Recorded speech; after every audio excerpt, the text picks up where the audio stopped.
Good evening, everyone. Before we start the session, I would extend a hearty thanks to all the participants for taking out time and attending this webinar.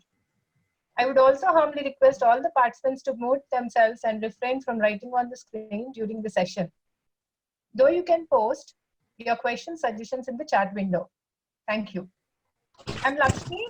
I'm the Vice Principal of our Rishi Group of Colleges. Would like to extend a warm welcome to all Secretary Ma'am, Ms. Rajeshri Garu, Principal Sir, Dr. Venkata Sesha Garu, and our esteemed speaker, Mrs. Sumedha Saran Ma'am, and all our participants of the webinar. As the member of Rishi family, I would like to tell you about Rishi Institute that is located in the heart of the city near JNTH Metro Station, Hyderabad. Rishi MS Institute of Engineering and Technology for Women was established in 2009. So you can move the slide. Next slide, please. Next slide, sir. Thank you, sir. Rishi MS Engineering and Technology for Women was established in 2009 in the memory of Bharat Ratna, Mrs. MS Subbulakshmi Garu. It is ISO 9001:2015 certified and ISO 14001:2015 certified. Rishi Institute is functioning under the able leadership and the guidance of Sri P. Vaman Rao Garu. He had laid a great foundation to our Rishi Group of Colleges, who is a former Director, Information of Public Relations, Forms and Division, Joint Secretary of AP Government, whom formerly served as a Chief Executive at Birla Group of Industries, and also was Chairman in many audit committees and member of various committees on the board of HIL. The management of Rishi aims to contribute to society in pursuit of creating a professional management education center as the best place to enhance the abilities of learning skills in students at a high level of excellence. I can proudly say that during the past 31 years, Rishi Educational Institutes have literally turned into a rising sun of knowledge and success and most sought after institute among the women students. All this would not have been possible with the pillars of the Rishi Group of Institute and the contribution, the whole contribution goes to our Secretary Ma'am. She is one of the founder member of Rishi UBR Educational Institutes. Also is a member of Bharatiya Vidya Bhavan School Committee. She is one of the panel member of STS Net to produce film on education, art and culture. She is the achiever of Vikas Ratna Gold Medal Award from International Integration Society, New Delhi. Along with list of achievements, she is a socialist who promotes women empowerment and is supporting many orphanages in Hyderabad. I would also take the opportunity to throw some light on achievements of Rishi Institute. We have CIA membership for industry collaboration. There have been ongoing IIITH Hyderabad research projects on IoT, AI, ML within our Rishi premises. Rishi has MSME incubation cell under supervision of which this year out of 78 innovative ideas, 20 ideas are submitted to Government of India development funds. We also are in the final round of Smart India Hackathon for delivering the AI-based hardware product. 21 of our Rishi students are building prototypes in IoT and AI in ISB program. Rishi also adds to the list AICT Internshala South India 2001. We have ranked 5 out of 2,800 colleges in India. We at Rishi also welcome ideas from students and external people to provide 100% guidance to take your ideas to next level by giving a right industry and bank advisory. Recently, we have conducted series of successful webinars on basic Python, robotics and its applications, advanced Python, AI and blockchain, ICT and IoT. Today's webinar is on Oracle PL SQL. Oracle is majorly used in case of a large database requirement like banking, insurance, ERP and finance companies. Oracle is a highly cost system that can be afforded only by large organizations. Oracle has large table space, role management, snapshots, packages, and synonyms. Unlike MySQL, the syntax of Oracle is highly flexible. Oracle is case sensitive, but MySQL is case sensitive. Oracle is case insensitive, and MySQL is case sensitive. So today, to speak on this topic, we have with us our esteemed guest, Mrs. Sumedha Saran ma'am. She is Oracle certified DBA developer with 12 plus years industry experience. She has extensive knowledge of corporate training processes, live experience on on-site and off-site corporate trainings, executed many projects in Oracle, IBM, TCS, CoCubes, and Ericsson. She has a rich experience of Oracle database environment on IBM, HP, Unix, and HEL platforms. She has an expert knowledge on Python 3 for the application development Docker and backup recovery. Madam, we are very privileged that we have gotten to you today. So I would like to hand over it to you, making you a host now. You can get started with your PPT and the session, ma'am. Thank you so much. I appreciate your time and your squeezing some time from your busy schedule. Give me 2 minutes, participants. Madam is, yes. Yes, ma'am. Hi, good evening, everybody. So this is Sumedha Saran, and today we people are going to have a discussion on this topic PLSQL. We people are going to discuss with some particular topics only because of time restrictions as well. Lakshmi ma'am, thank you so much for the introduction. I would like to share my PPT and some other docs on the screen. Can you please guide me how to do that right now?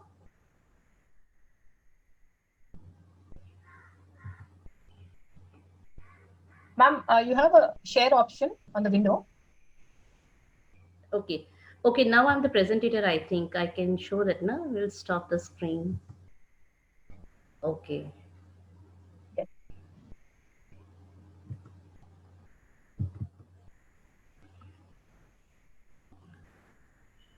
All right, Lakshmi ma'am. So I believe I should continue the session.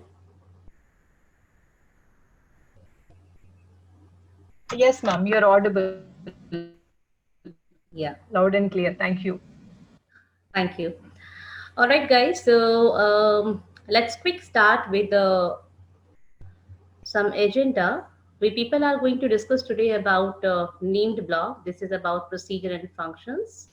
Then we will talk about the concept packages and then triggers.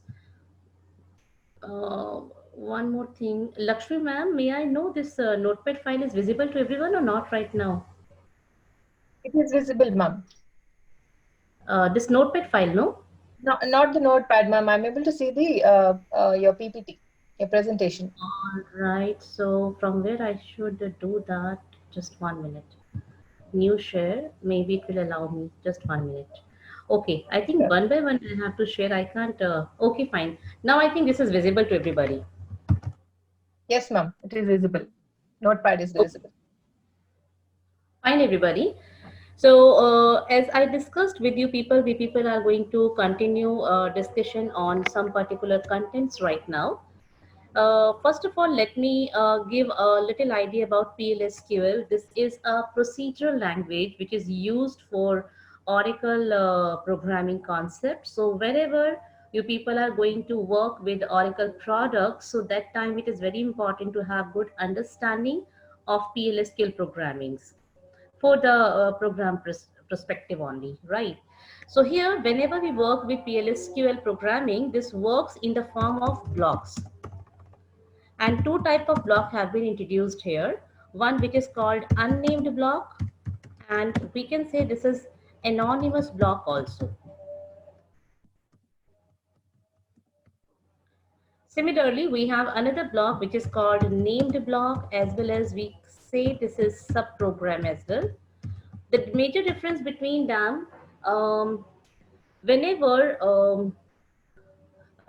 whenever you want some functionality that should work back to back repeatedly, or you want some module programming, so that time you can use your named block.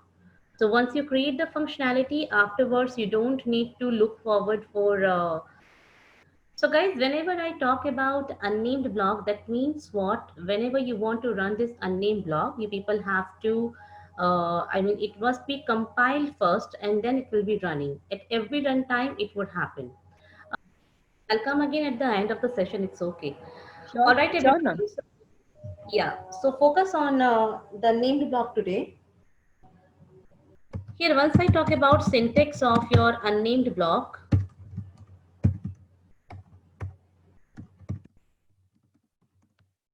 the syntax is once it is declared, so whatever local declaration that will happen in this section, then begin. This is called executable section also. So whatever request you have for the SQL or PLSQL, you people are going to work into that particular section. And then we have one section exception. It is used for the error handling part. And at the end, we need to use this AND to complete the block, and slash is used to finish this uh, block. Without slash you cannot run it. So here two sections are mandatory, that is begin and end, and two are optional, that is exception and that is declare. So you can start your block either from begin or from declare. This depends upon what is your requirement. I would like to give you quick one example to understand it.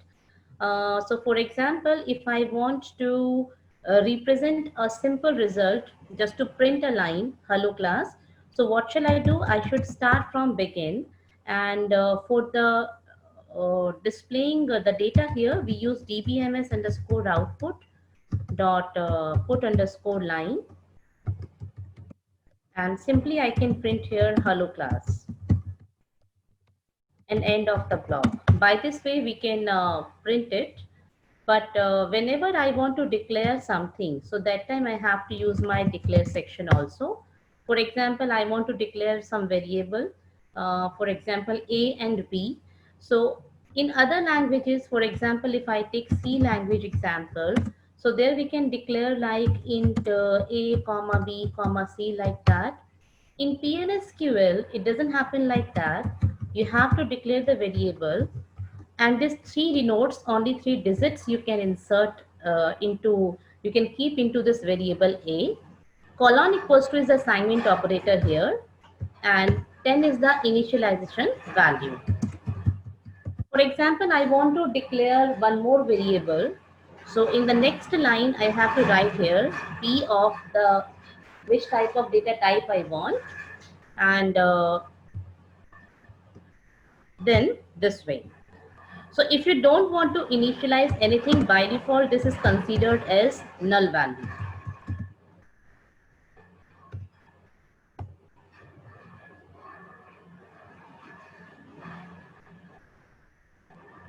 Weather is completely changed. All right, so it's all about the local declaration of the variable. And if you want to print it, you can use a concat sign. You can print like that. One more quick concept I would like to tell you. If you want to calculate something with the value null, the result always will be null. Let me show you this example also. For example, if I want to print again A, so what would happen? Let me run this program into my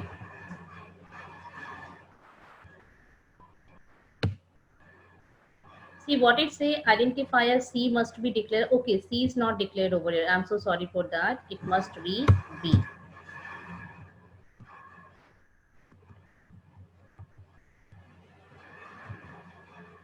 Okay, so if you have seen, the first line have been printed, but the another line is not supposed to print. The reason being what? Because we don't have here declaration of B. So if I would say B colon equals to something, if I initialize with some value, and if I want to do the same process, so this time the value has been replaced from null to 20 right now. So if I would like to share this one here, you can see the first is 10 and second A colon equals to A plus B. It must be printed, but somehow it's not getting printed here.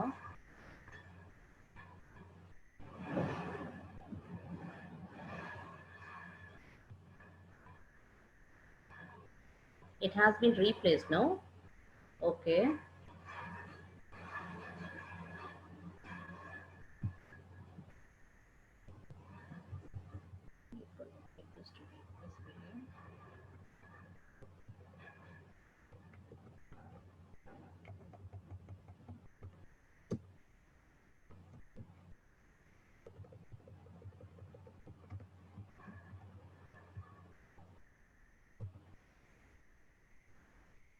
It has been successfully completed, but this is not representing the value. Let me initialize it here only. Let's check it's working or not first.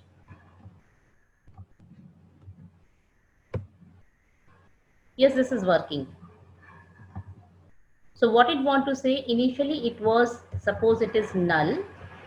So in this example, if I want to print here A colon equals to A plus B, so this time this 10 is added with the null value. So that's the reason we are not getting anything. But right now, when this is reinitialized, the value have been changed and this will print the value. So in a simple word, I would like to say, whenever we don't initialize any of the variable, so this variable considered as null. Now let me quickly come on the part of the named block, which is very important to understand right now. So named block are, if it is created successfully, this become database object. And these database objects, we can check from the dictionary, like user underscore objects. By that way, I would like to show you this one. Suppose I want to write here my object name from user underscore objects dictionary, and I want to say where my object type equals to. So all the procedures I want to see, which are already existing here, it can list my all the procedures which are already listed here. Similarly, if I want to see all the procedure and functions, let me show you object type also so that it can be more clear to all of us. And instead of this equal, I want to say in.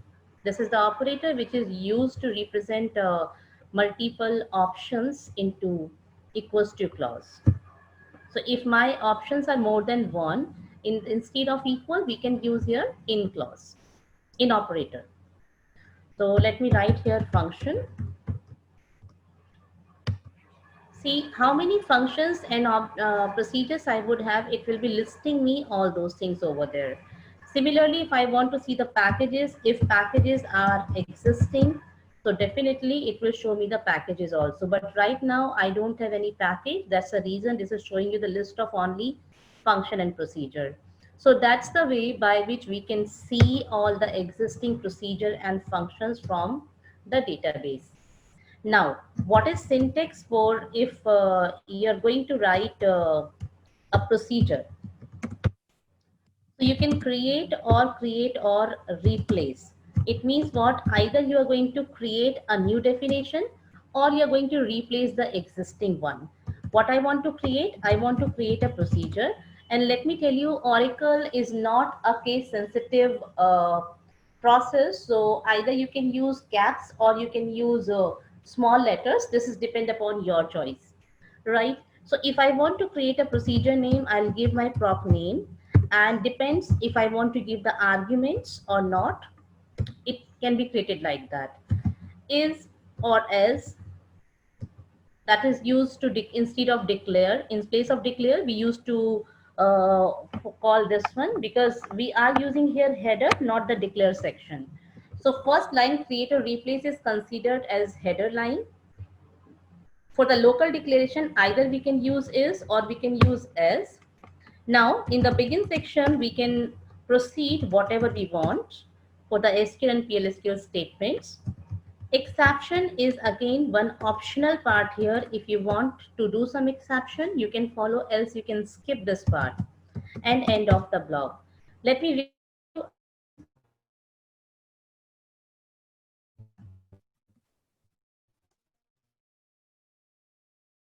sections.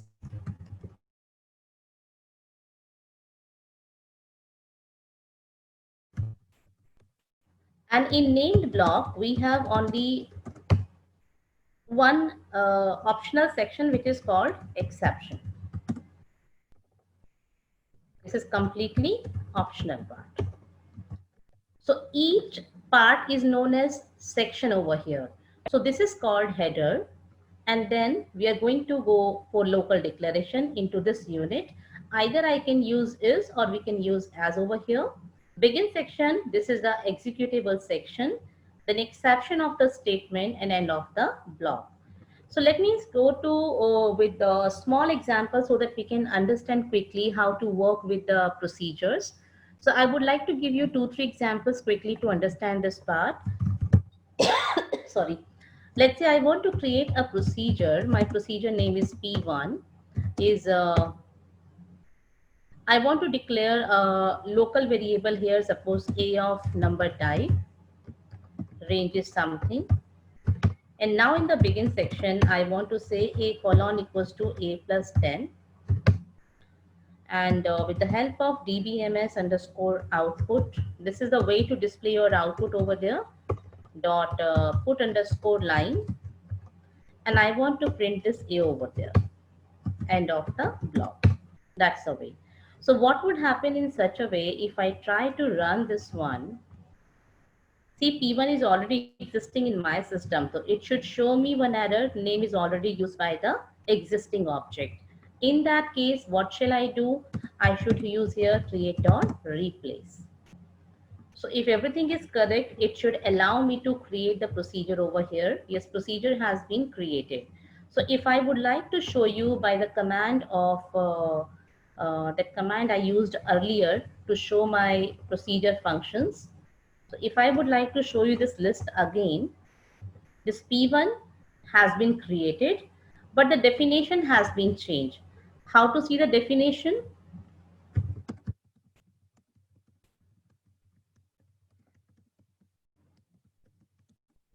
It's pretty simple. I can write here, select text from, we have one more dictionary which is called user underscore source, where my process name is P1. Because P1 is an object right now, so it should written in the capital letters, otherwise it is not supposed to give you the answer. See, this is showing me the complete source code, whatever it is there. This will be represented by such a way, right? So let me show you, if I write it in the small letters, it won't show me anything. That's the reason we should write it in the uppercase, or we can make a match with the lower or upper, depends.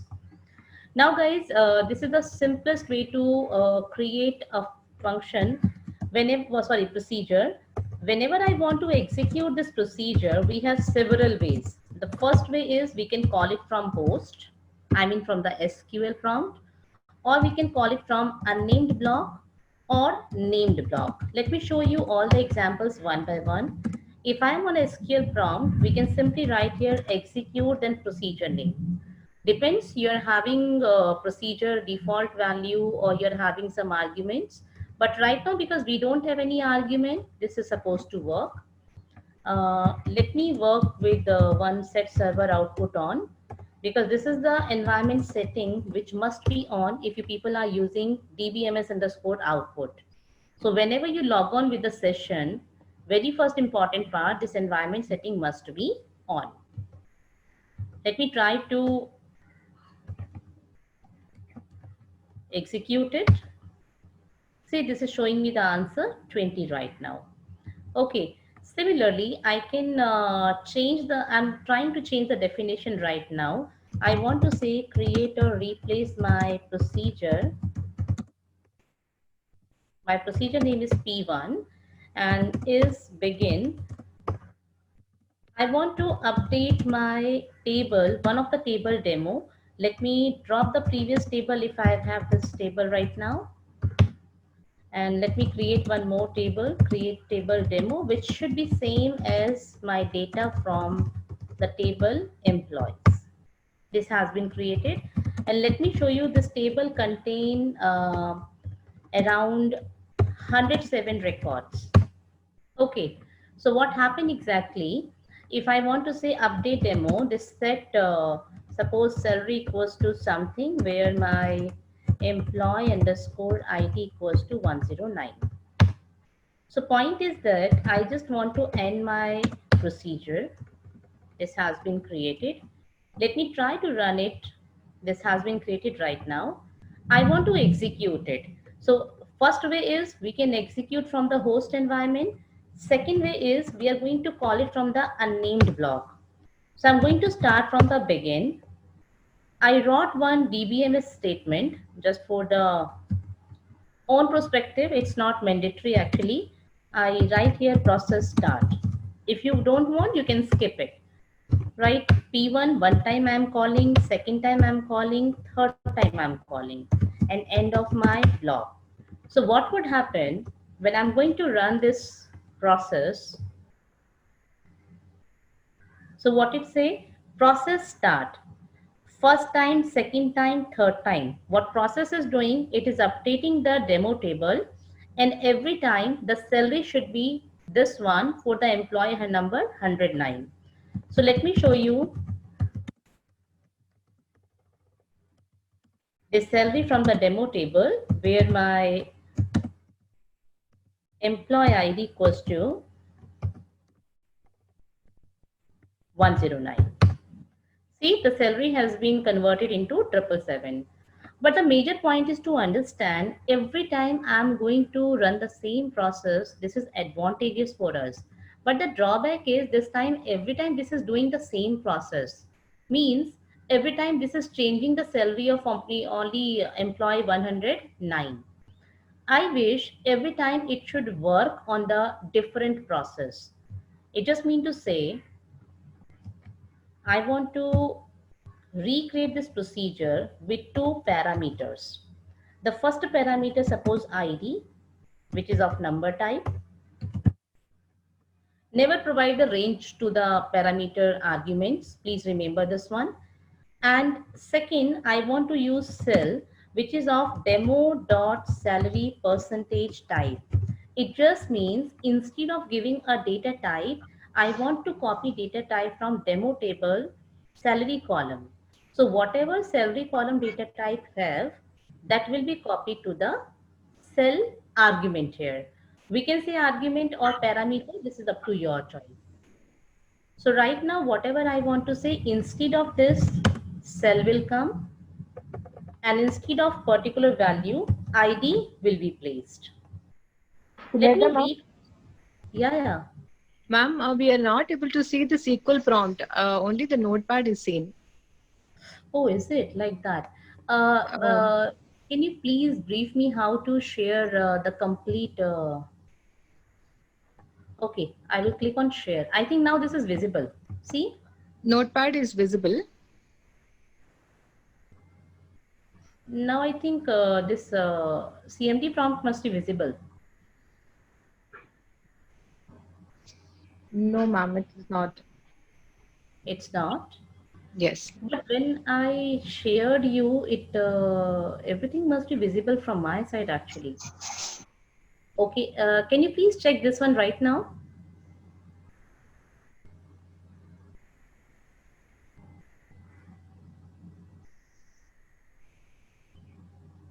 Is it visible? Ma'am, no, ma'am. I think you can share once again. Probably you can have both the notepad, I mean, share the whole screen of your laptop. See the option once.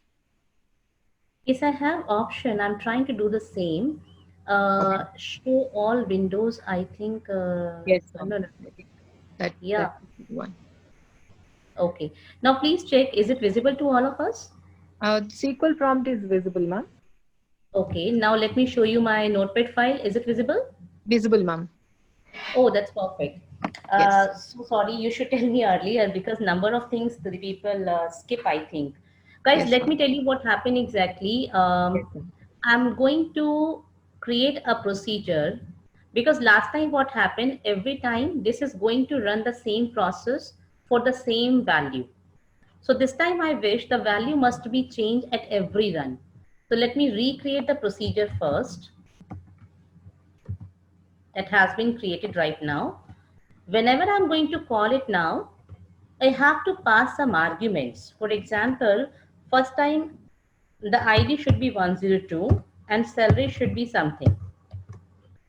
Next time, this P1 will be callable from 109 employee and salary is something different. Similarly, I'm going to call it where next time for 103 employee and salary is different.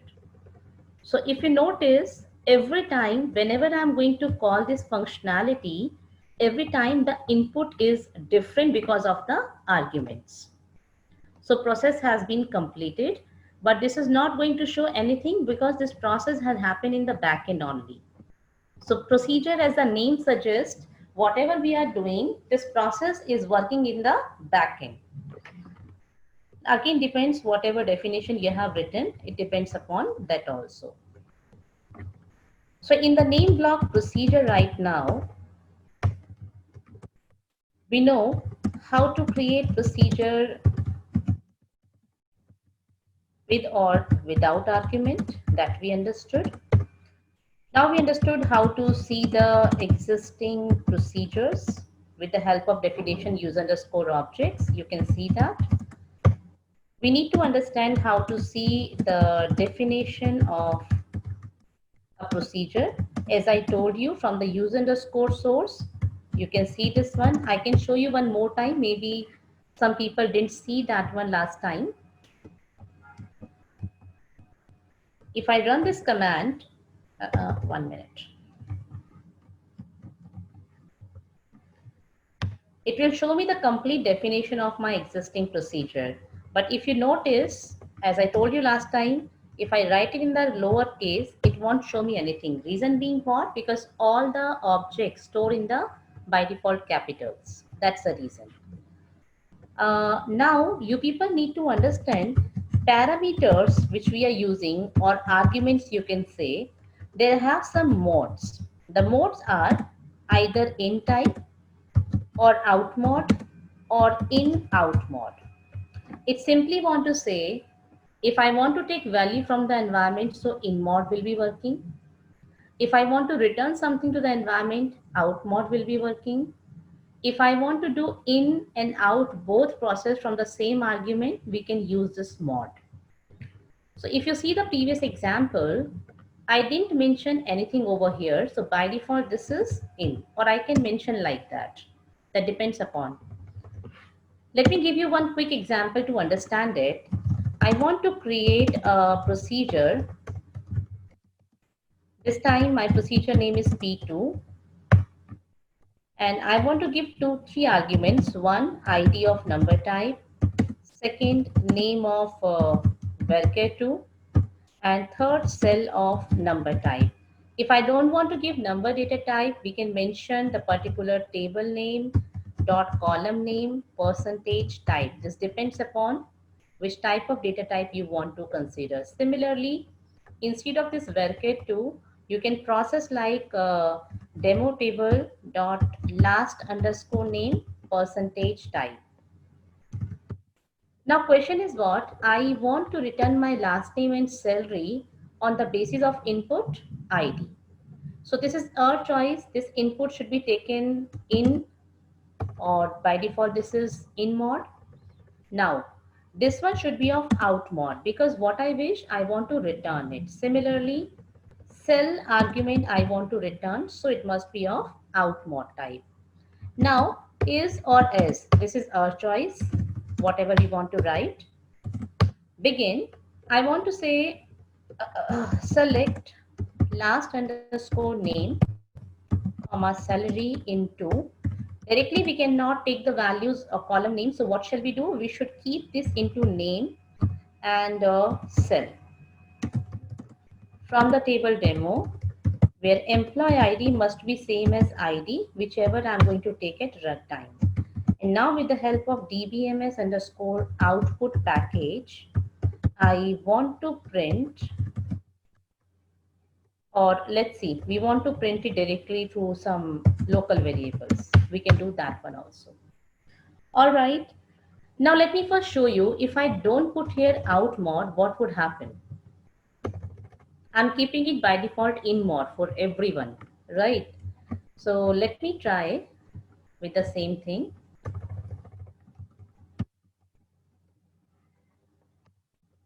It says procedure created with a compilation error. So what happened exactly? If I show you the error, it says SQL command not properly ended. Okay, let me show you, because into clause is not considered. Reason being what? It is in the in mode by default. So what shall we do?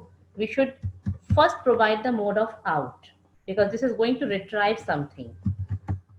Now let me try once more. If everything is correct, it should allow me to complete. But again, this is saying something is wrong.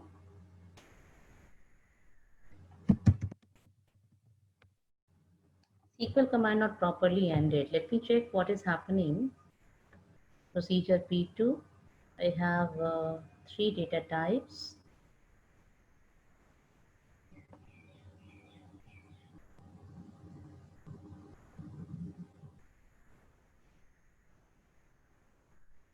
Oh yes, where?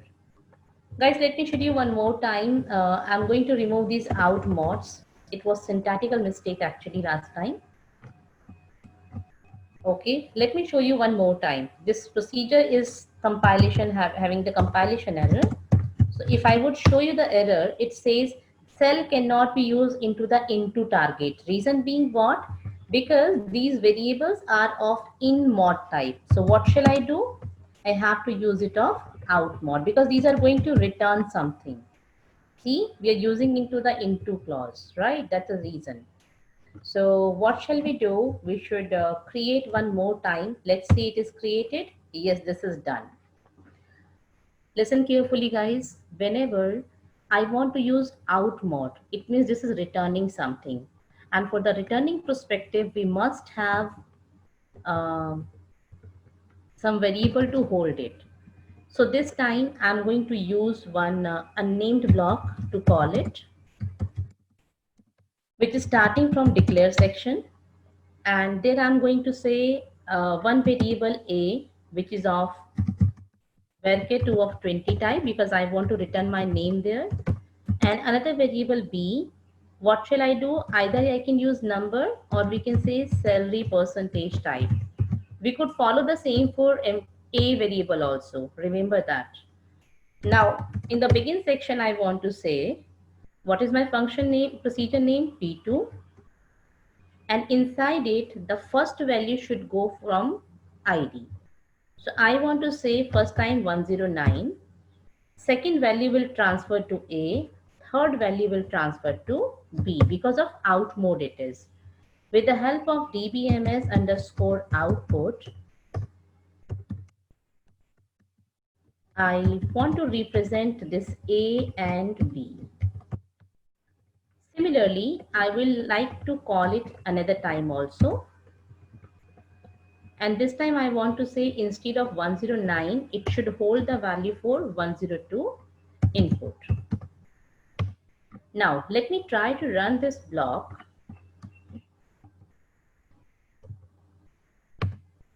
Procedure successfully completed, and this is calling it 2 times. Now look at the example. I want to call my P1 also here. So what shall I do? How many arguments are there? These 2 arguments are there. One is ID, second one is cell. Okay, so what shall I do? I should write here P1 and then first argument and second argument. So this is the way we can call it inside a named block. Now, if I want to call existing procedure in a named block, so what shall I do? Simply, I want to create a new procedure, because name block is means we are going to call it either from function or from procedure. So first time I would like to show you how you can call it from procedure, and later I will show you how to call it from the function also. Procedure, my procedure name is P3, is begin. And right now the same thing I'm going to call from here, because we have to declare some variables. So I'm going to declare inside is section here, because we need to return something, no? In the begin section, I'm going to call the same process, end of the block. So by this way, P3 will be created. Now how to call P3? Simply you have to write here execute P3. So while we are going to call P3, because it's a procedural language, it will start from the begin section. It will first call P2, then again P2, then P1. So that's the way we can call it from the unnamed block also. So here I believe you people are able to understand, like procedure calling is possible with the help of host or unnamed or named block. Right. Now the point is, I want to create a private named block. So what shall I do? I'm taking example this P3. This is section. So whatever I'm going to declare here, that will become the private construct. I want to say inside it procedure P4 is begin, and I just want to print one statement over here.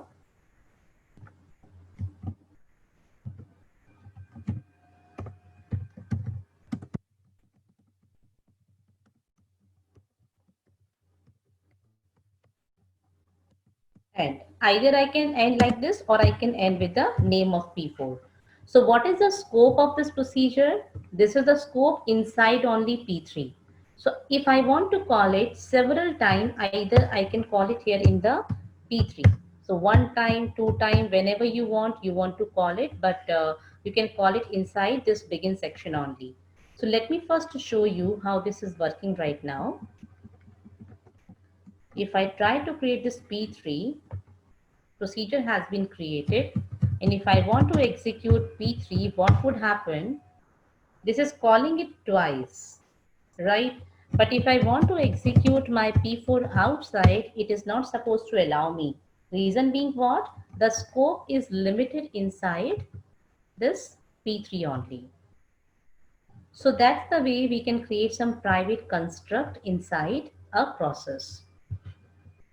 And if I want to, okay, later on I'll tell you a few more things about it. Now, we were talking about parameter mods. Last time I told you two parameter mods, in and out. Now I want to explain one more example about it, how to use another parameter mod. For example, I want to say we have a value 999, 333, 777, 888.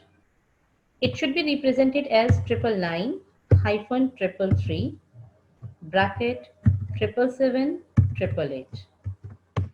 So what shall we do? I want to create a procedure.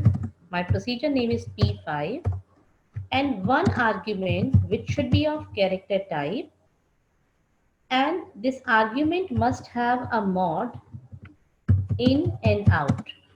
It suggests that this variable can take value from the runtime, as well as it can return something. So in the begin section, I want to say a colon equals to, there's a function which is called substring, which is used to extract the string. So what shall I do? This a from 1 comma 3. So first position to third position, this is going to extract the string. Then I want to add here hyphen.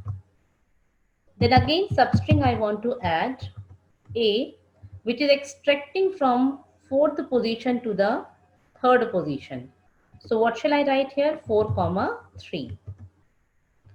Similarly, I want to say bracket that must be started, and again substring I want to add, which is going to extract A from 7th position to onwards. And now I'm going to add one more bracket to complete it.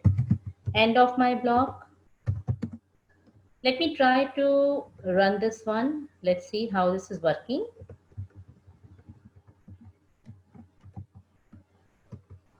This procedure has been completed. Now how to call it? See guys, because we are going to return it also. So I'm going to call it through unnamed block right now. If you have a bind variable, definitely you can do it from there also. So what shall I do? I declare one variable x, which is of varchar2 of 20 suppose. And here colon equals to, I'm going to take the same value like that. In the begin section, I want to say this procedure P5 must be callable with the value x. And now with the help of dbms underscore output dot put underscore line, I want to represent my x, and after process, I want to represent it again. End of my block. Let's see how this is working for us. See guys, before the changes, this is showing me the value.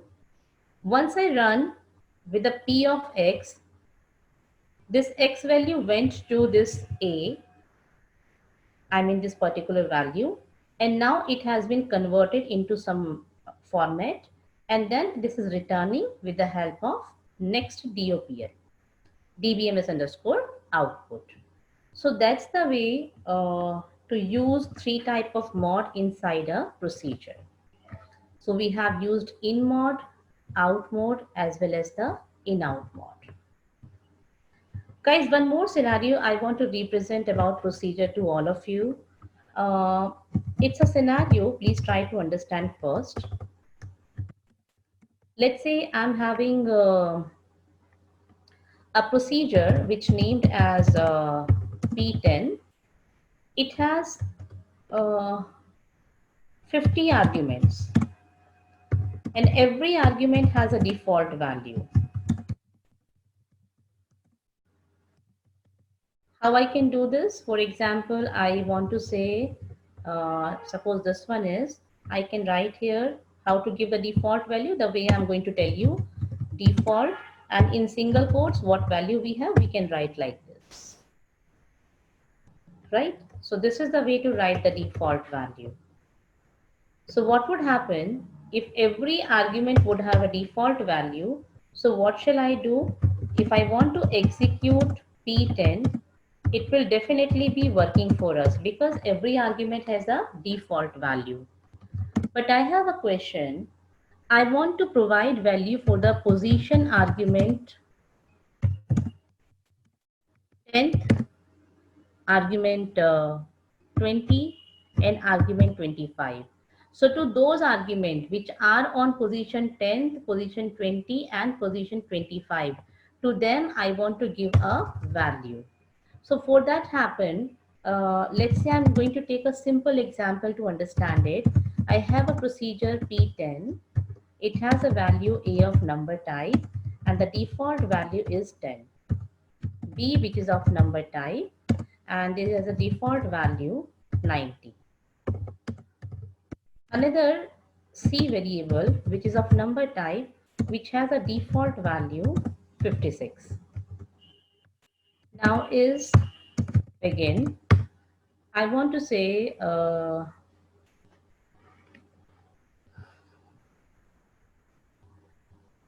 local variable x, it's of number type, number range is something, and x colon equals to, I want to say a plus b plus c, right?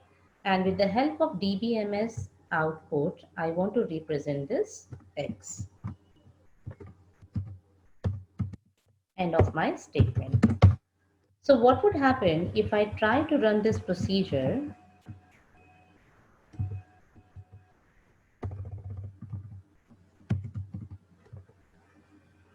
See, name is already existing. You know the reason. Create or replace you people have to do, right? So whenever you're stuck with this kind of error, name is already existing, it means this is going to replace the definition. Now, if I say execute P10, see, without any values, it is supposed to work. But suppose if I want to give value only for the B argument, so what shall I do? I have to use my procedure name, the formal parameter name, association operator, and some value. So partially we can, P10. Partially we can provide value to the particular argument also,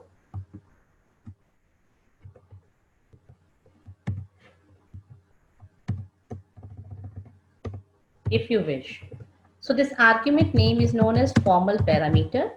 Formal parameter means the parameter name which you are going to give at creation time. Then association operator.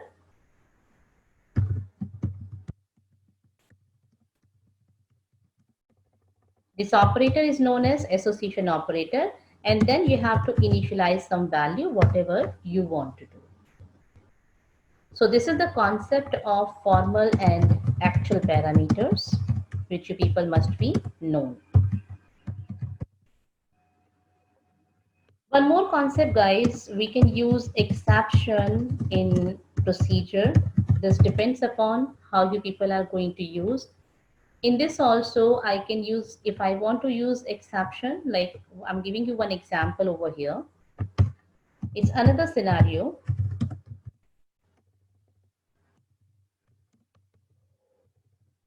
Suppose we have one procedure named as proc1. This procedure has is begin section, exception section, and end of the process. And now we have one more procedure which is named as proc2, which has begin is section, begin section, and exception section also. And there I'm going to call my proc1 as well. And there's some process regarding proc2 also. So what would happen when I'm going to execute this proc2, it will call this procedure 1 also. And think about it, if procedure 1 is having some issue, it should go to its own exception. If there's a handler, this is okay. Otherwise, this is handled by the main procedure. So that concept is known as exception handling. The simple process denotes to, if procedure 1 would have any problem, it will go to its own handler. If it is not handled by its own, that should come to the main exception. Right. So somehow this exception must be handled. See the opposite case. If suppose it doesn't have any exception, similarly, it is also not having any exception, or maybe relevant exception is not there. So what would happen? This case is known as unhandled exceptions. So exception in procedure can be handled or unhandled. Now, how to drop a procedure? Pretty simple. You can write here drop procedure, whatever procedure name you have. Let me try the same thing into my system. Let's see. Procedure has been deleted. So this is the way to drop a procedure. So I believe you people are able to understand the process of procedure.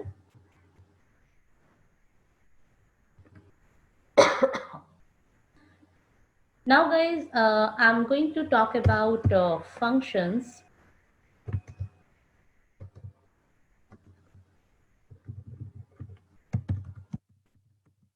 Functions are also named block. So what are the difference between procedure and function? The major difference is that function is standalone process.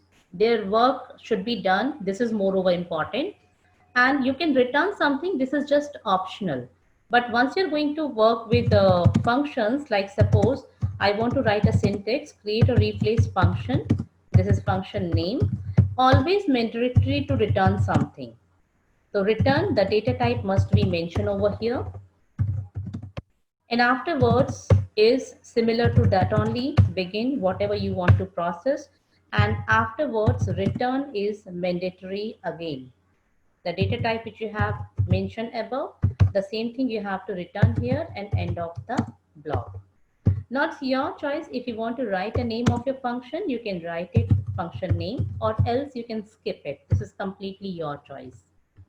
Quickly, I would like to give you one example. I want to say create function, suppose fun1, and with or without argument, this is your choice. You can create. So first time I'm going to create it without argument. Later we can create it with argument also. So I just want to say function1, which is sorry, returning number data type. Now in the is section, I have a variable a, local variable, which is of having value 90. Now in the begin section, I want to return a plus a, end of my block.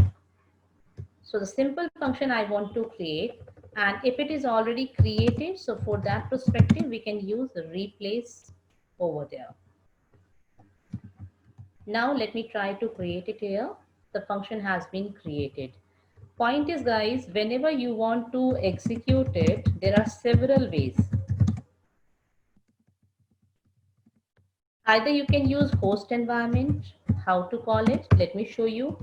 You can use here execute because it is returning something. So always you have to use dbms underscore output dot put underscore line, and then you have to use your function because it doesn't contain any arguments, so you can skip this one also. It's your choice, right? That is the first way. Second way is you can write here select fun1 and you can call it through a table. That can be any existing table. From I'm taking a dump table dual, or you can take any table which has only one record, because whenever it is going to return something, possibly the number of rows will be getting repeated from the table. I'll give you one example of that. Or else you can call it from the unnamed or named block. For example, I want to say in the begin section, because it returns something, so declare, I want to say y of number type, and then in the begin section, I want to say y colon equals to, I have fun1.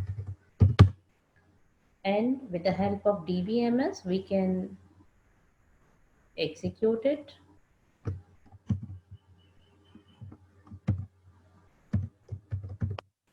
And then end of the process.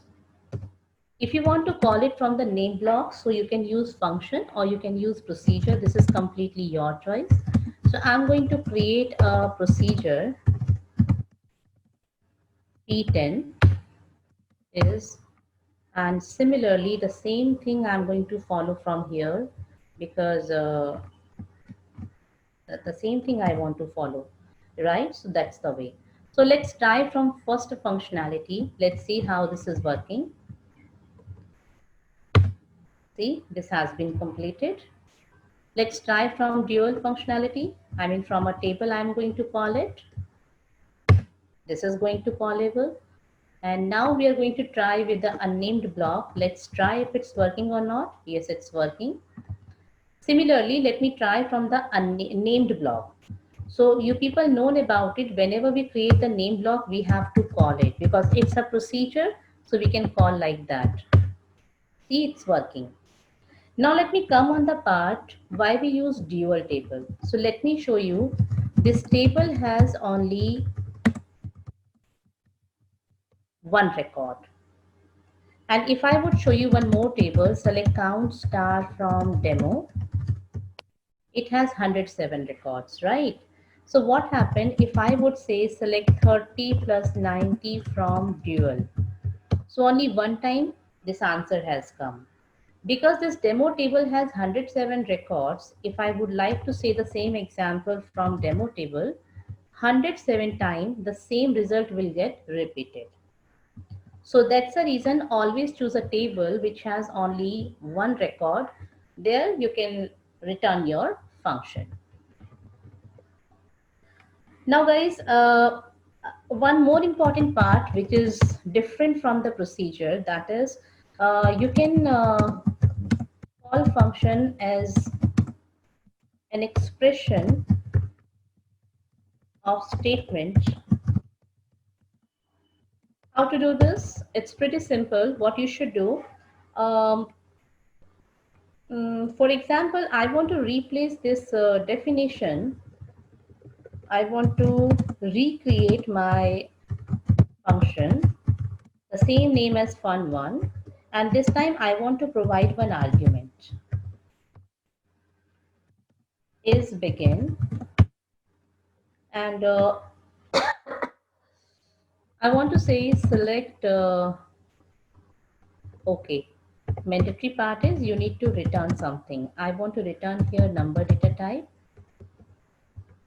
and a variable I need to take, or else I can say demo dot salary percentage type. This depends, right?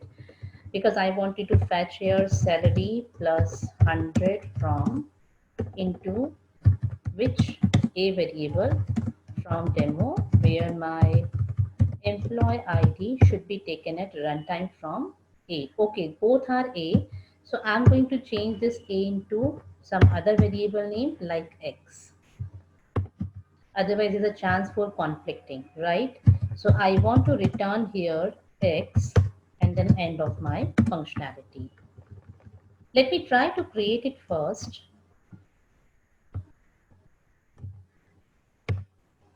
That has been created. Now, guys, whenever you're going to return this one, you need some variable to hold it, no? So I'm going to call it from the unnamed block. What shall I do?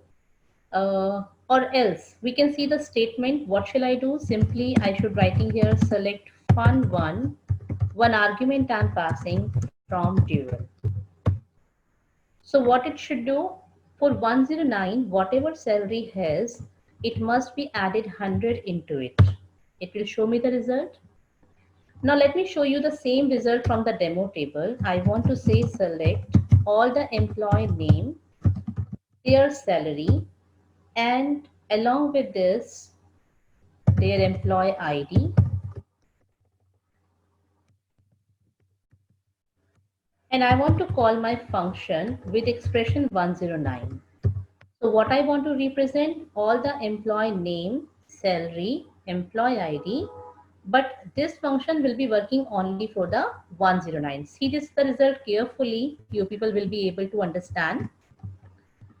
Now, if I try to run the same, sorry, I forgot to write table name. Let me try to run it. Guys, just look at the result carefully. All the names are different, salary is different, employee ID is different. But this function is returning the same result for employee ID 109. Why it happened? Because this is constantly working for the particular ID. If you want to change, what you should do, instead of this 109, you can give the column name employee ID. So this time, this functionality will be working for each record because you have given employee ID. So let me show you the result again. If you notice, employee names are different, salary is different, employee ID is different, and this time the result also has been changed. The reason being what? Because the expression is changed right now. So initially what I said to you, you can call the function as an expression of the statement. So this can be used as an expression of the statement over here. Next point is that parameter mods Sorry. Parameter mods in function, we can use in out or in out, but only recommended is in mod. The reason, because we are using it as an expression of the statement. So always this is taking in value, not the out value.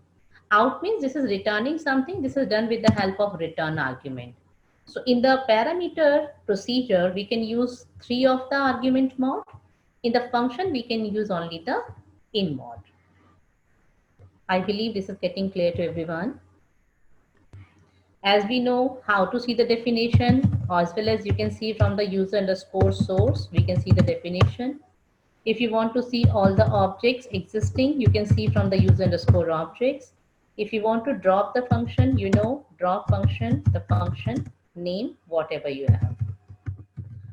These are similar things what would happen into this also. It's all about the little introduction about functions. Now, quickly, I'm going to the part of packages. As the name suggests, package means bundle of logical things into a same packet. What happened exactly, guys?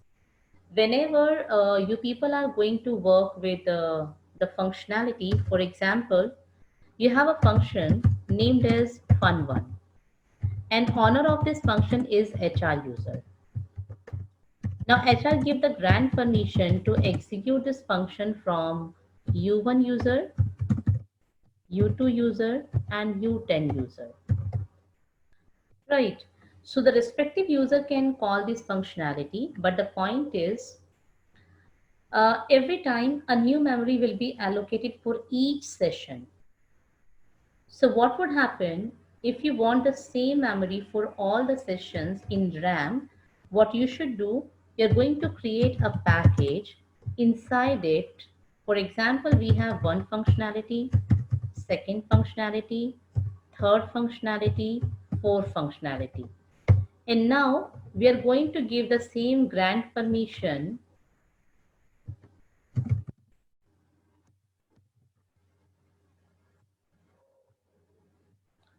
Now we cannot give grant permission to the particular component. We can give grant permission to the package. I'm assuming my package name is pack1. So instead of that, what shall I write here? Pack1. Now, suppose in session U1, if user is going to call execute hr.pack1.p1. So what would happen this time? The total package will be loaded into RAM. So other user, if they are trying to call any of the functionality, they can use the shared memory from the RAM. So that's the benefit of using package instead of single functionalities into the separate units.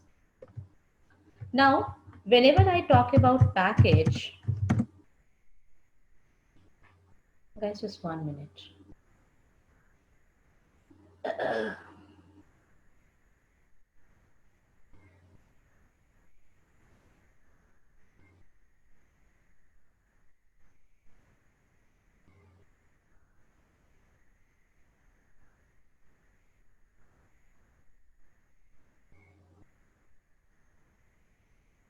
All right, guys. So if I talk about packages, it has in Oracle, we can have inbuilt packages like DBMS underscore output we were using, or we can have user defined packages.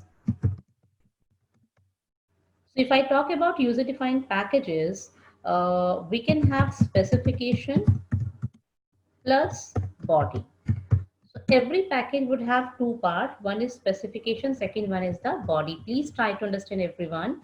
Whenever I talk about specification, this contain only the declaration of component. This component can be a function, procedure, or local declaration as well, whatever is right. Like variables, global kind of variables, or cursor, exception, these can be there. So whatever we are going to declare here, that become public. publicly callable, and their body will be written into their definition written into the package body. Else, if a package body contain declaration of any component plus definition, so this become private component of the package. I'm going to give 2-3 examples quickly to understand about it, so that we must be clear about functionalities of procedure packages also. For example, I want to create a package which named as pack1, and inside it I want to create a procedure p1 declaration, because this time it is without parameters, so directly I'm going to write these two procedures. Okay, and one variable a which is of number type, number range is something, colon equals to, I'm going to initialize it, end of the procedure. So this is the way to create your procedure. This is only declaration of the components whatever we have. See, procedure has been completed. Now I want to create package body. Pack1 is, first I will give the definition of my p1 is begin. Whatever you want, you can write it here. I'm just going to represent a simple message right now, just to show how this is working. This is proc1,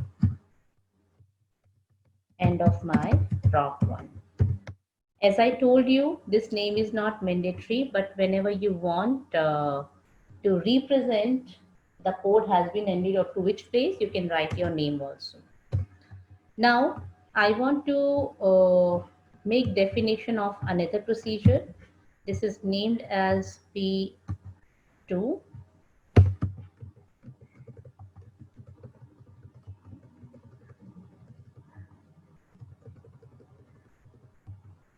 I'm going to change the definition of it, P2, and end of the prop2. And now finally, I'm going to end my pack1. Finally, this is done. Let's try to create this body. If everything is fine, it should be completed, but this is showing me package compilation error. So try to see the error first. It says end identifier proc1. All right, because it's p1, so it's not getting any proc1 here. So name of the component must be same for ending or starting. If you people are going to provide, please make sure. If these kind of thing happen, so definitely you will get the error. If I try to write right now, what it say, name is already used by the component. So in that case, what shall I do? Create or replace. Because last time what happened, that was created with the compilation errors. Right, so this time we are going to change with the replace condition. So if I try to do right now, if everything is correct, so definitely this is going to create the package body also. Now, if I describe you my package, it will show me the package declaration, whatever it is there, but it won't show you the variables, right? It will show only the procedure and function components declaration. Now, if I want to see the source code, as we know, we can see the text from user underscore source, where my package, sorry, where the name equals to, what is the name? Pack1. So it will show me the complete definition. One more thing, guys, if you want to drop the package specification plus body, then you need to write here drop package name. If you want to drop only body, so you need to mention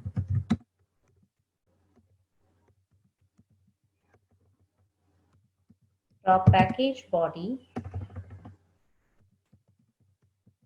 pack1.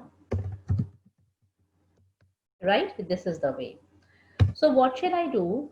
Let me show you first how to drop the package body. We will be writing here drop package pack1. This is the way the package body has been, the complete package has been dropped, right? So this time if I would show you description of pack1, it won't show me anything because it doesn't exist. Let me try one more time. I'm going to create the specification and package body one more time.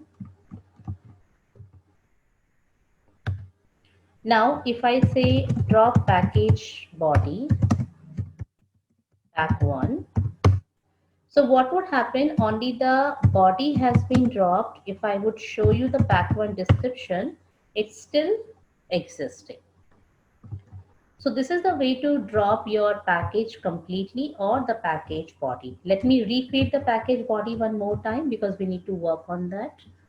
Now guys, listen carefully. I want to say this how we should execute this package.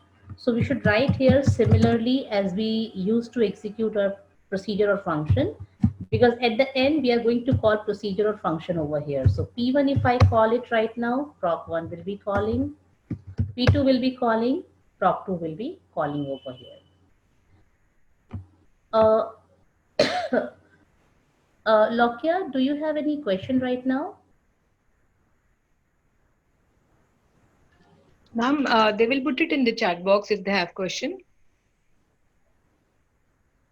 Just 1 minute, I'm not able to see your chat box right now. She says she doesn't have, ma'am. Yeah.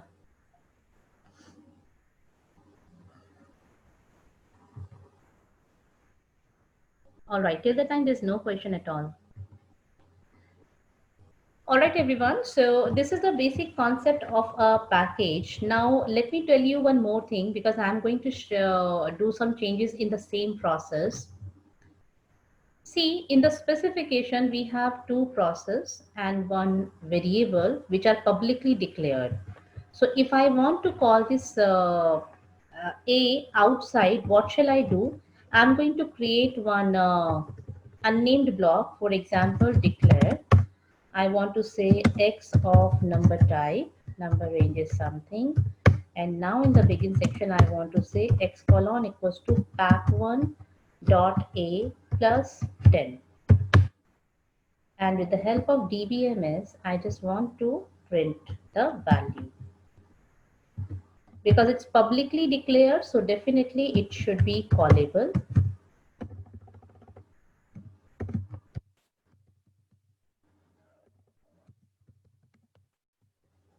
Let me try to call it.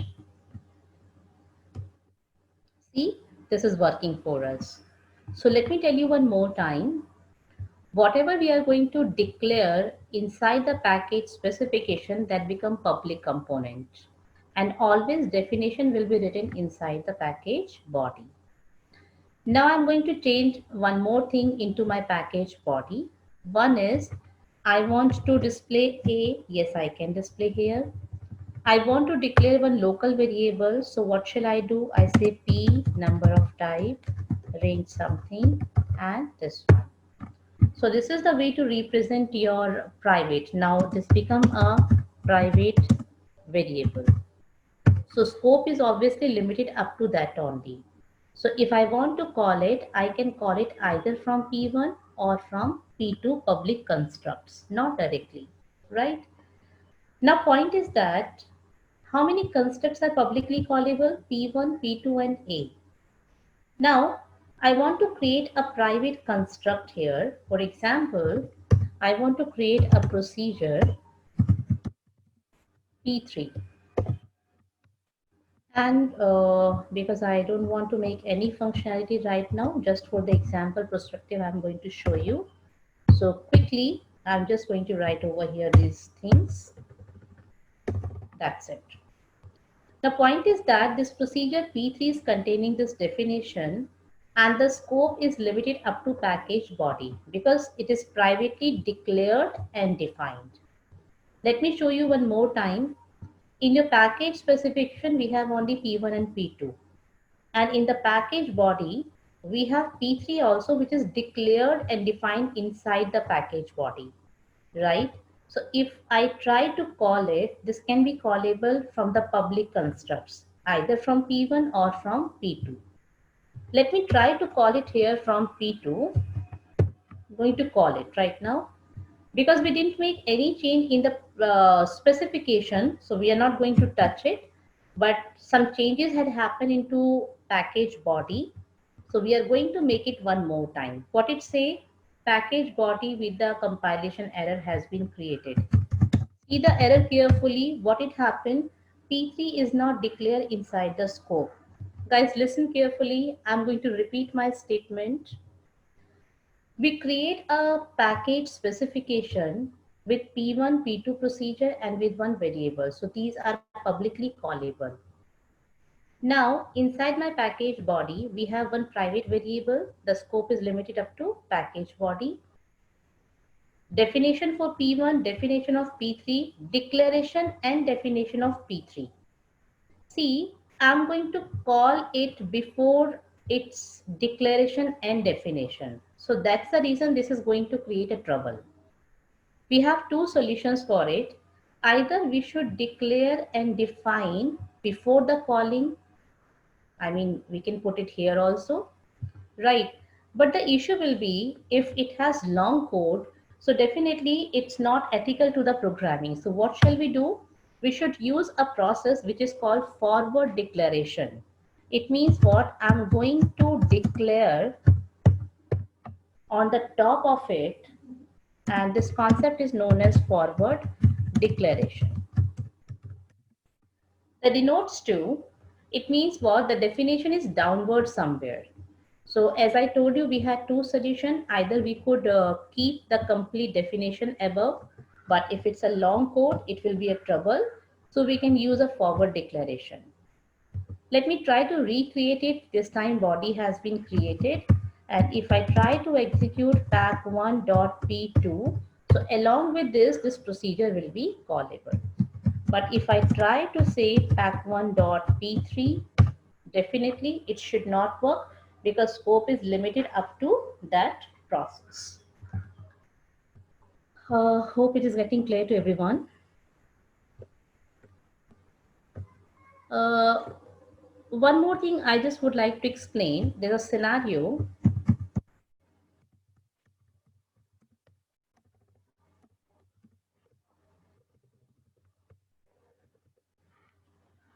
We have a package. Suppose we create a package pack1. Inside it, I want to say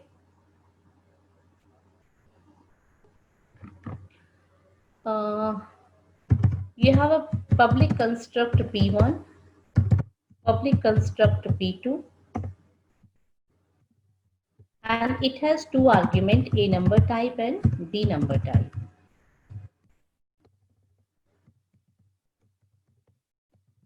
And now in the package body, you're going to define them. So you say create package body pack1 is, you wrote some definition from your procedure P1, you wrote something and end of the P1. Now in procedure P2, if I want to take here x of number type and y of number type, ideally in other languages we can change the parameter name, but here this is invalid. Means the name of argument must be same.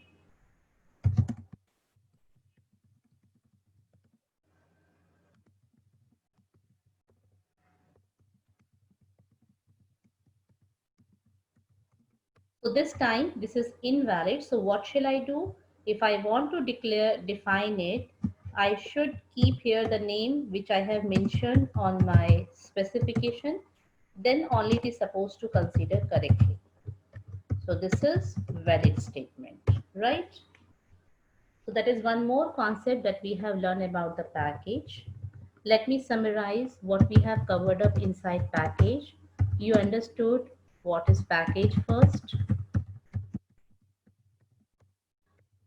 Then we understood package specification and what is package body. Then we understood private and public constructs.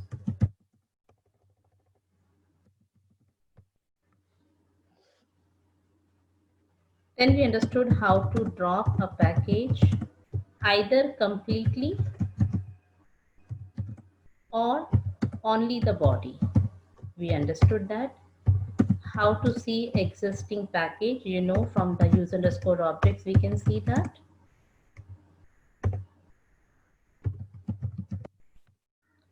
And how to see the definition of existing package also.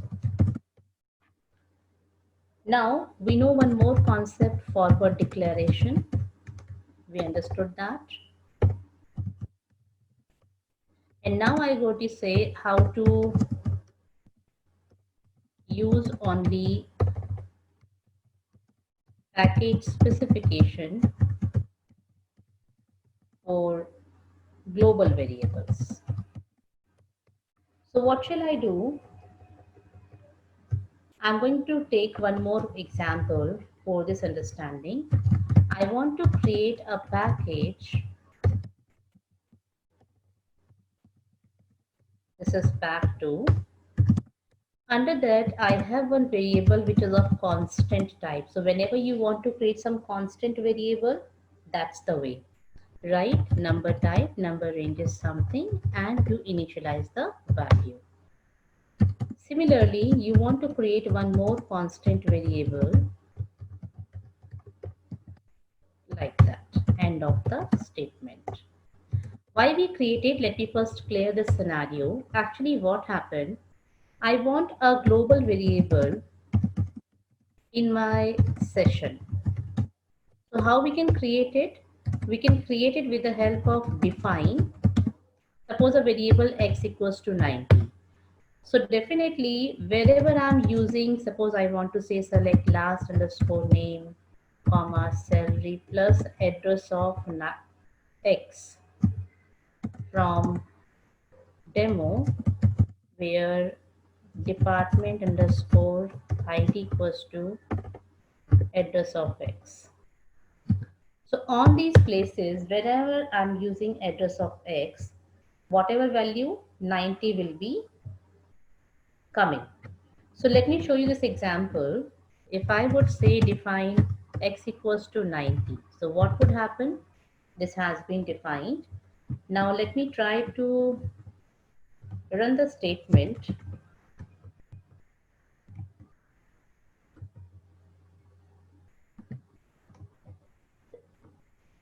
Sorry. See, it is saying the older value was x and now the new value is 90. So whoever employee who are belonging to the department 90, that value has come, right? And along with the salary, 90 has been added. But the point is, what is drawback if I exit from the session and try to log in one more time? So what would happen if I follow the same thing? It will be asking me the value. Means this is behaving like a substitute variable. That's the issue. So global variable scope is limited up to session. That is session based. So what would happen in that case? We can use a construct package where we can use some constant values. So all over session, it become an object, and after closing the session also, it will remain same. Let me show you one example. I want to declare one unnamed block which has a variable x which is of number type, number range is something. And in the begin section, I want to say x colon equals to this pack1 dot a plus, pack2 dot a plus package2 dot b. Now with the help of DBMS, I'm just going to represent it. Let me see if I have written somewhere. Yes.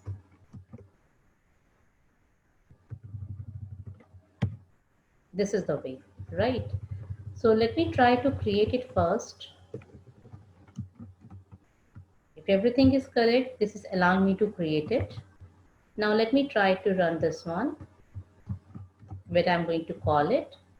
So benefit is what this global variable can be used anywhere. And for example, if I exit from my session, I logged in again. I have to first make set server output on. This is important for DBMS underscore output facilities. Now let me try to run one more time. See, it's working for us because it become a database object. So we don't need to worry about how this is happening, what is going to flush and all. So that's a benefit of using constant variables into packages specification. And one more thing, we don't need to create the package body also because my work is done only from the package specification. Now the important part is if I have common usage, for example, there is some cursor or exception or some user defined package which have been used which user defined variable we can say, right, or data type we can say. In that case, if you want to use a common area, you can use this kind of construct. Guys, give me 2 minutes, I'm coming back and we will continue with one of the example of it.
Okay, so let's take a simple example to understand it.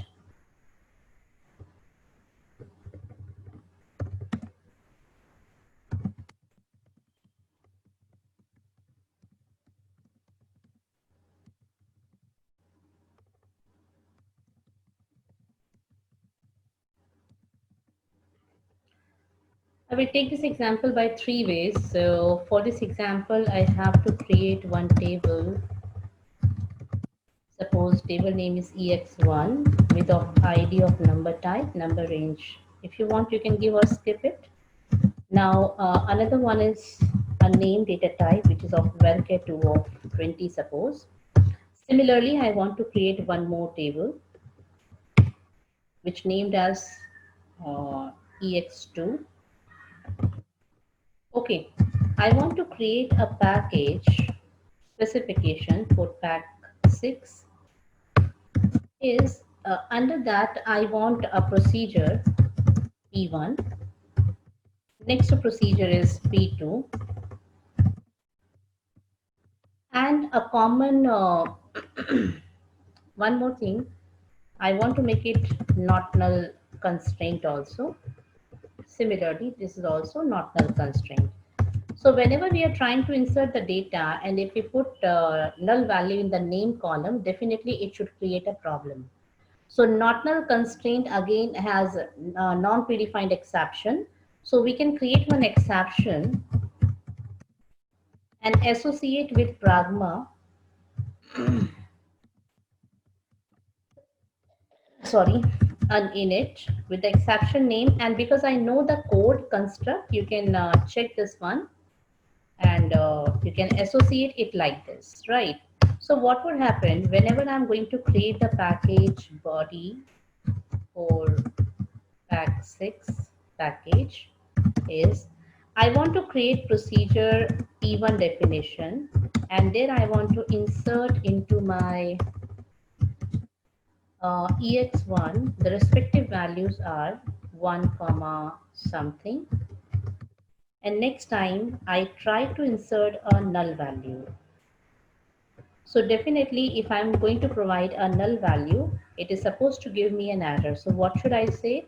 I should use here exception, and this exception name is when E10. And I want to say simply dbms underscore output. I just want to represent a message. This is null issue, and end of the construct. Similarly, I want to create a procedure definition for P2, and here I want to insert into value ex2 table. And right now the values are something like that. And if there's some issue, I can, catch it into the same exception without any hurdle, because we used to construct into the package specification. Now end of the pack 6.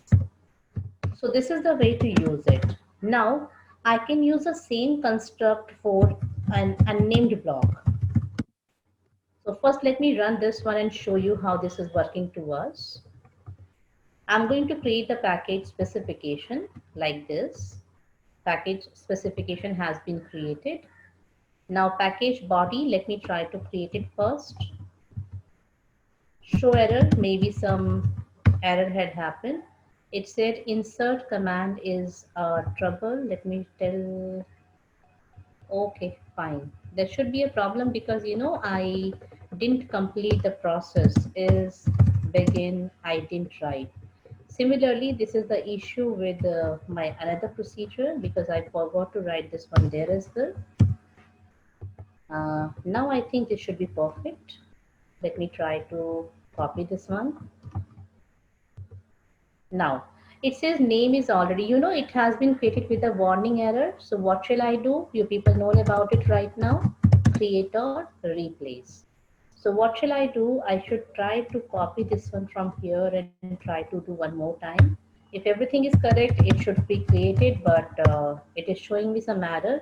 It says table of view doesn't exist. I believe we didn't create the table before that. So first, I think we must create these table. Yes, the table has been created. Now let me try once more these package body.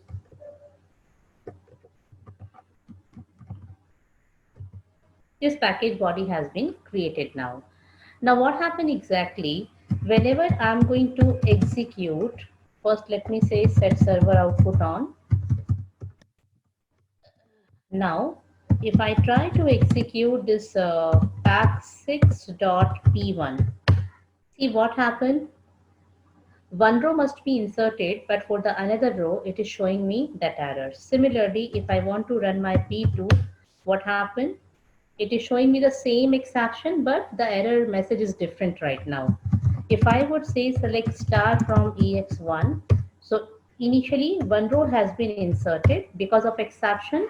Second row is not get generated, but it is not rolled back. Now guys, in short, I just wanted to say we can use the same exception commonly if I want to use it in several programs, so we can keep it inside the package specification. Now, what will be the another usage? I want to create one unnamed block. For example, in unnamed block, I want to start from begin, and I'm trying to insert value inside my table EX1 and EX2. Suppose in EX2 right now, and the respective values are 13 and 21. And right now I want to follow the same package, this common. So what should I do here? Package 6.e. So by that way, we can use it inside unnamed block also, because this is publicly declared. So we can call it like this. I hope this example is clear to everybody. In the similar way, we can, if I want to call, if I want to create some cursor commonly used, so I can keep it here like cursor name is what definition you want. So what will be the advantage of this cursor right now? This cursor commonly can be used in every construct inside the package, maybe public, maybe private, as well as this construct can be used for the another unnamed or named block also. So that is the advantage of using the common constructs of your packages. Hope this is getting clear to everyone. Yes, ma'am. Okay. And I believe everybody is known about right now what is package, specification, public and private construct, dropping the package, existing package definition, forward declaration, how to use package specification, and common usage constructs. Guys, we have next 10 more minutes. I believe if you have any question, you can keep asking me. It's your turn now, guys.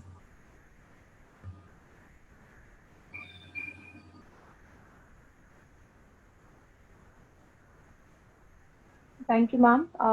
Students have done SQL and they will execute these during these holidays because of the COVID time. I had few questions, ma'am. Because we are a women's college and looking at your profile, we get inspired Yeah. about how your journey was, starting from your first job and then moving to Oracle and many more companies. We would be happy to listen your journey, your career, so that our students would get inspired. Please let us know, ma'am. See, guys, actually, I started my journey from a simple institution, and afterwards, I got a chance to go into company. I worked there around a few years there for the development perspectives. Afterwards, again, I got a chance to come in corporate training. So that is my cup of tea. I got interest, and again, I jump into corporate trainings. From last 12 years, I'm into the corporate trainings and practicing for different kind of databases. And because you people are also lecturers and you people are working for different kind of databases, so my suggestion is, it's very interesting part nowadays that we have opportunity that we can work with SQL and non-SQL databases also.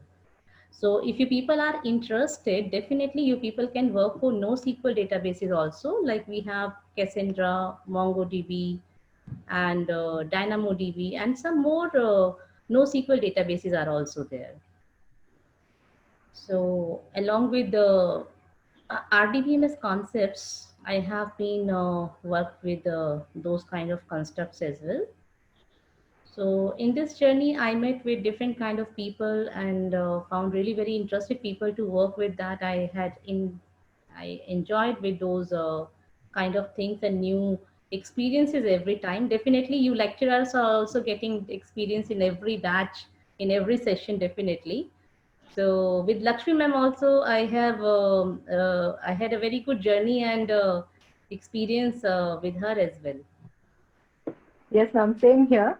The thing is, ma'am, I have seen with my 10 years of IT experience, I was working on the procedures and triggers, and I was Okay. mostly on the working on the content management tools, document management system, and so this was my experience, ma'am. And I would like to know what are the applications that these packages or the stored procedures and triggers, and how many packages could be possible for a small application, just to give an awareness to our students.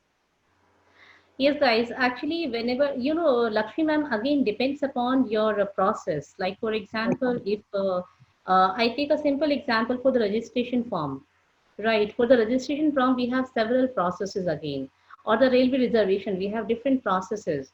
So if Yes, you ma'am. think this is done by only one user, so simply you can create the functionality in the form of package, sorry, procedure or functions.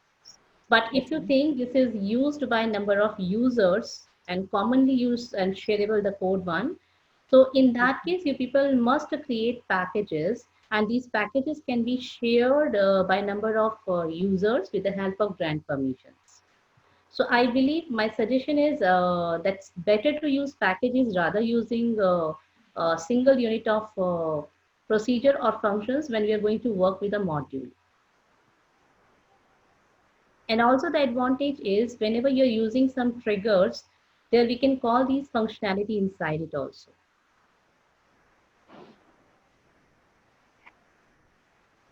I'm just looking at the questions, ma'am. Give me a minute, ma'am. Yeah, sure.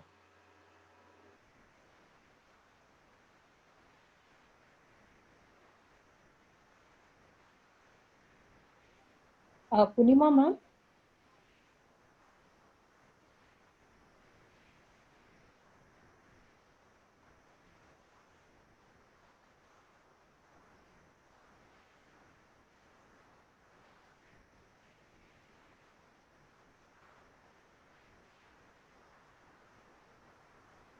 So we thought of having a follow-up session.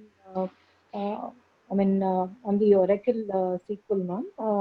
To get the certification from Oracle Academy. So students Okay. would be doing the SQL followed by these topics they will be going in the Oracle Academy. So I think most of the information what you have shared is available in the training content that's provided in Oracle Academy. So and we are also sharing few research papers on the comparison aspect of Oracle and other databases to students.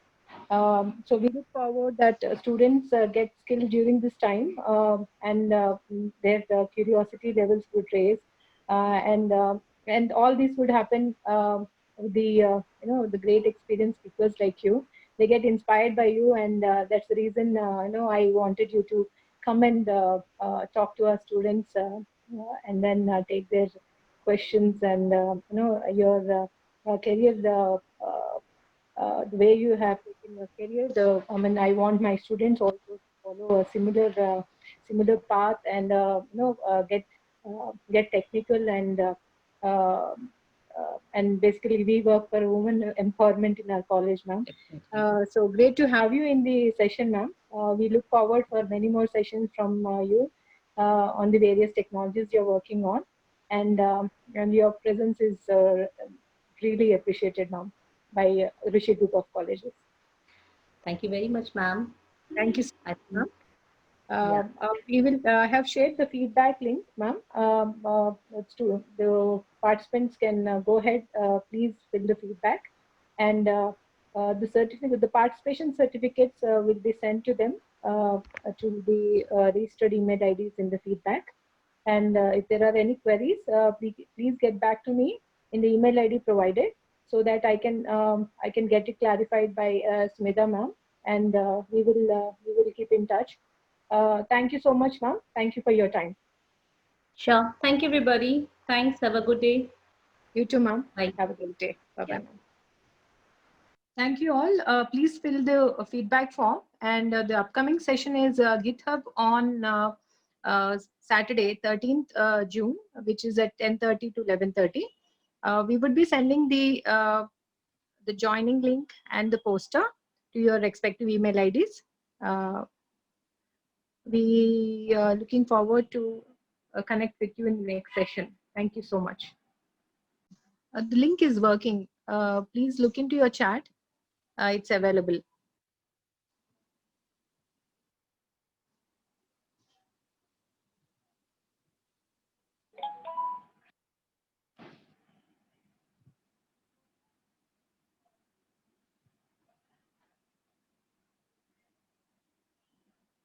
This is the feedback link. Please fill. And I want you to write the email ID properly because the certificates will be dispatched to the same email ID.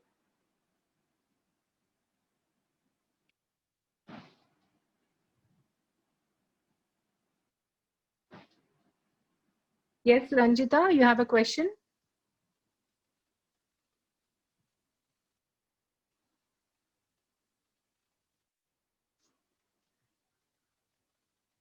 Ranjita, you have a question? You have raised your hand.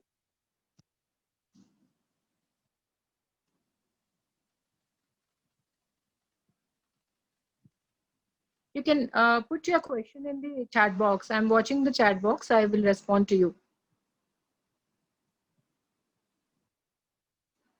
The certificates you will receive within this week by Saturday or Sunday. All the certificates were the webinar series we have been conducting since the last week, and this week's certificates, everything would be delivered by Sunday.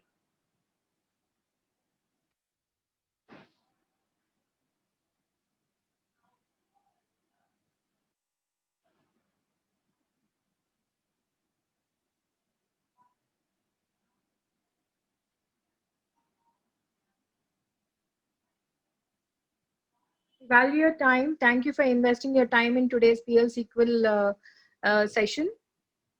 Thank you so much.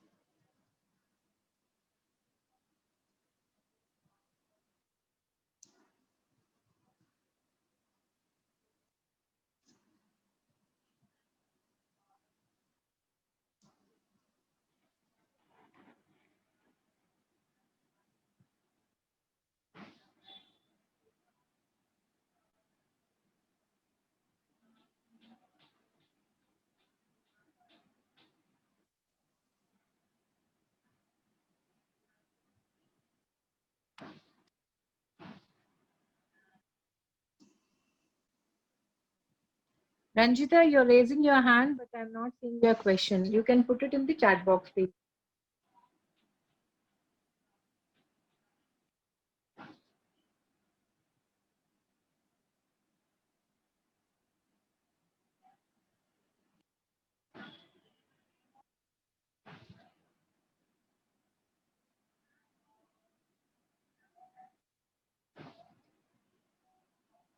Here is the feedback link.